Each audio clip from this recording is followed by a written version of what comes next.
রাসূলের কন্যা হযরতে ফাতেমা রাদিয়াল্লাহু তাআলা আনহা যখন ইন্তেকাল করেন, ফাতেমা রাদিয়াল্লাহু তাআলা আনহাকে দাফন করার জন্য হযরত আবু যর গিফারি রাদিয়াল্লাহু তাআলা আনহু কবরে গেলেন, গোরস্থানে গেলেন। গোরস্থানে যাওয়ার পরে হযরত আবু যর গিফারি রাদিয়াল্লাহু তাআলা আনহু লাশ নিয়ে কবরে নামলেন।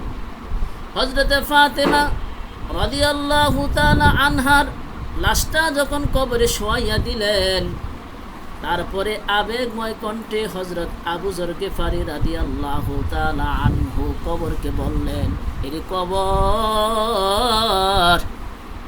তুমি কি জানোনি এই লাশের পরিচয় কি? এই লাশের পরিচয় কি তুমি কি জানোনি? ইনি হলেন বিশ্বনবী মুহাম্মদুর রাসূলুল্লাহ সাল্লাল্লাহু আলাইহি ওয়াসাল্লামের কন্যা হযরতে ফাতেমা রাদিয়াল্লাহু তাআলা আনহা। এরে কবর, সাবধান সাবধান, এই লাশের সাথে তুমি কোনো বেয়াদবি করো না। কবর থেকে কোনো জবাব আসে না। আবেগময় কণ্ঠে আল্লাহর নবীর সাহাবী হযরতে আবু যর গিফারি রাদিয়াল্লাহু তাআলা আনহু আবার কবরকে বললেন, এরে কবর, শুনে রাখো, এই কবরবাসীর সাথে, এই লাশের সাথে তুমি কোনো বেয়াদবি করো না। তুমি কি জানোনি? তুমি কি এর পরিচয় জানোনি? এরে কবর, আজকে আমি তোমার মাঝে যাকে রেখে যাচ্ছি তিনি হলেন আর কেউ না, কেউ না, রাসূলের সাহাবী হযরত রাদিয়াল্লাহু তাআলা আনহুর স্ত্রী হযরতে ফাতেমা রাদিয়াল্লাহু তাআলা আনহা। এরে কবর, সাবধান সাবধান, এই লাশের সাথে তুমি কোনো বেয়াদবি করো না। কবর থেকে কোনো জবাব আসে না। আবেগময় কণ্ঠে হযরত আবু যর গিফারি রাদিয়াল্লাহু তাআলা আনহু আবার কবরকে বলেন, এরে কবর, তুমি কি জানোনি? তুমি কি জানোনি আজকে আমি তোমার মাঝে যাকে রেখে যাচ্ছি তার পরিচয় কি? এরে কবর, শুনো, ইনি আর কেউ না, ইনি হলেন রাসূলের নাতি হযরতে হাসান হুসাইনের আম্মা হযরতে ফাতেমা রাদিয়াল্লাহু তাআলা আনহা। হযরতে ফাতেমা রাদিয়াল্লাহু তাআলা আনহা, সাবধান সাবধান, এই লাশের সাথে কোনো বেয়াদবি করো না। এইভাবে যখন বলতে থাকলেন, হঠাৎ করে কবরের জবান খুলে যায়। আল্লাহু আকবার! কবরের জবান খুলে গেল।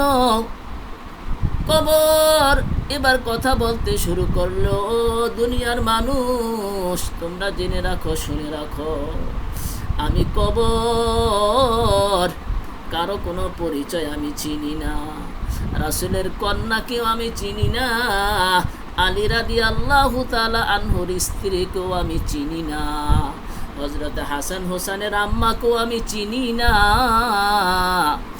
আমি কারো পরিচয় চিনি না, আমি কারো পরিচয় জানি না। আমার সাথে কারো কোনো পরিচয় দিয়ে লাভ নাই। আমার পরিচয় হলো আমল। যার আমল ভালো হবে, দুনিয়াতে যার নেক আমল থাকবে, দুনিয়াতে যার নেক আমল থাকবে, সৎ আমল থাকবে, আমল যার ভালো থাকবে, আমি কবর তার সাথে ভালো ব্যবহার করব। আর দুনিয়ার মধ্যে যদি ভালো নেক আমল না থাকে, ভালো কাজ না থাকে, আমি তার সাথে কোনো পরিচয় দিয়া লাভ নাই। কারো পরিচয় কবরে মিলবে না, আমি তার সাথে ভালো ব্যবহার করব না। ভালো আমল থাকলে আমি ভালো ব্যবহার করব, ভালো আমল যদি না থাকে আমি তার সাথে কখনোই ভালো ব্যবহার করব না। আমার ভাইয়েরা, তাহলে দুনিয়াতে আমাদের নেক আমল করা কতটুকু জরুরি? দুনিয়াতে নেক আমল ছাড়া আর কোনো গতি নাই। তাই ভাইয়েরা, দুনিয়াতে যতদিন বাঁচিয়া থাকি, নেক আমল আর ঈমানকে মজবুত করিয়া কবরে যাব ইনশাআল্লাহ। আল্লাহ পাক রব্বুল আলামিন আমাদের সবাইকে নেক আমল করে ঈমানকে মজবুত কবরে যাওয়ার তৌফিক দান করুন।